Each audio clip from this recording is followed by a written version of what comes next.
အားလုံးမင်္ဂလာညချလေးပါခင်ဗျာကျွန်တော်အခုတင်ဆက်ပေးမယ့်ဗီဒီယိုခေါင်းစဉ်လေးကတော့လိတ်ကဲသို့ရှင်သာပါဆိုတဲ့ဗီဒီယိုလေးပဲဖြစ်ပါတယ်ကျွန်တော်ရဲ့ channel လေးကိုလည်း subscribe နှိပ်ထားပေးဖို့အယူဆောင်တောင်းဆိုချင်ပါတယ်ဘေးကခေါင်းလောင်းလေးကိုလည်းနှိပ်ထားပေးပါလို့မြစ်တမ်းရက်ခါချင်ပါတယ်ဗီဒီယိုလေးကတော့အစီအစဉ်ဖြင့်နားဆင်လို့ရပါပြီခင်ဗျာလိတ်ကဲသို့ရှင်သာပါတဲ့နေကွေးစွာရှောက်တော်လဲဘယ်တော့ခါမျှနောက်ပြန်မလဲပါတဲ့အရာရာအလီစလိုဖြစ်နေသောကဘာတွေ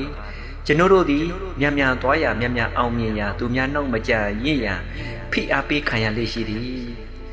သို့သောအမှန်တကယ်မှာဘဝသည်မိသူနှင့်မြရှင်ပြရမလိုအပ်ပြီလိတ်သည်နေကွေးစွာရှောက်ကောင်းရှောက်လိမ့်မည်သို့သော၎င်းသည်ခိုင်မာစွာရှောက်သည်မတုံလို့အလီစလိုပတ်ဝန်းကျင်ဤအတန်ကြောင့်စီးကျက်မပြက်အရေးကြီးဆုံးအချက်မှာလိတ်ပြီးနောက်ပြဘယ်တော့ခါမျှမလဲပါရင်မှန်းချက်ရှိသောဘဝနှင့်အတူ၏ရောက်ရအချိန်ကြံမြင့်နိုင်တော်လဲ၎င်းသည်၎င်း၏ကိုယ်ပိုင်ပုံစာဖြင့်ရှစ်တို့ရှင်းလန်းနေသည်မရောက်သေးသည်၍မရှက်ပါနှင့်သူများထက်နေကွေးစွာရှောက်နေ၍စိတ်ဓာတ်မကြပါနဲ့